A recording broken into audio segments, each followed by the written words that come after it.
Hi friends, welcome to our channel.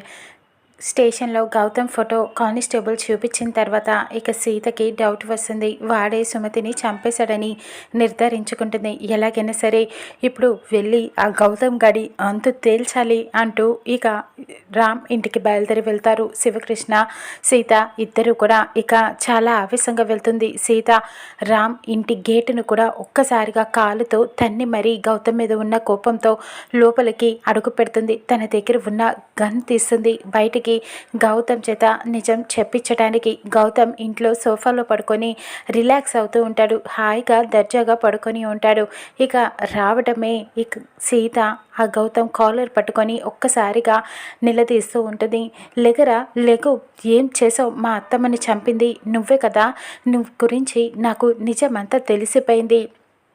మా అత్తమ్మ eve teasing కింద కంప్లైంట్ ఇచ్చింది నీ మీదే కదా. నువ్వు అలాంటి వాడివి మా ఇంట్లో వచ్చి పడ్డావా? నువ్వు మా అత్తమ్మని చంపేశావు కదా, నిజం చెప్తావా లేదా అంటూ నిలదీస్తూ ఉంటుంది. ఇంట్లో అందరూ కూడా బయటికి వస్తారు. ఇక మహాలక్ష్మి ఆశ్చర్యపోతుంది. సీత అలా నిలదీయటం చూసి ఇక ఎలాగైనా సరే గౌతమ్ బయటికి పంపించేస్తుందేమో అని భయపడుతూ ఉంటుంది. సీత ఏం చేస్తున్నావు, ఆగు అంటూ రామ్ అడుగుతూ ఉంటాడు. ఎందుకు సీత ఇలా ప్రవర్తిస్తున్నావు అని అడుగుతూ ఉంటాడు. మామ, అత్తమ్మని చంపింది వీడే మామ అంటూ ఇక గౌతమ్ గన్ గురిపెట్టి మరీ నిజం చెప్తావా లేదా అని బెదిరిస్తూ ఉంటుంది. ఈవ్ టీజింగ్ కేసు పెట్టింది సుమతి అత్తమ్మ వీడి మీదే. వీడినే అక్కడ జైల్లో నుంచి బయటికి తీసుకువచ్చేశారు అంటూ చెబుతూ ఉంటుంది. అందరూ ఆశ్చర్యపోతారు. ఇక గౌతమ్ని ఒక్కసారిగా కింద పడేస్తుంది.